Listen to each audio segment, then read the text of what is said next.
चलो मित्रों, आज तमने पौवानी रेसिपी बताऊँ।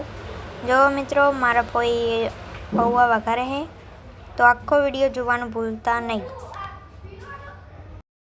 जो आपणे तपेलामां तेल लई लीधुं है अने पौवा पण रेडी है। લીલા લીમડાના પત્તા, જીરું। मित्रों तेल तपी गयुं है, तो हवे रई नाखी देवानी। ત્યારબાદ તેમાં લીમડાના પત્તા નાખી દેવાના।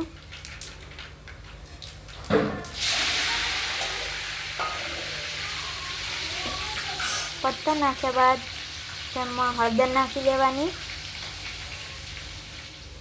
પછી તેને બરોબર આવી રીતના હલાવી લેવાનું। તેને બરોબર હલાવીને હવે તેમાં પૌવા નાખી દેવાના ધોયેલા।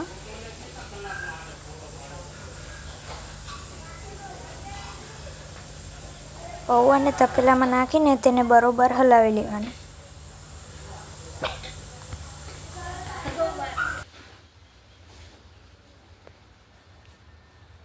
जो मित्रों तेने बरोबर हलाव्या बाद आपणा पौवा तैयार छे। लो मित्रों आपणा पौवा तैयार।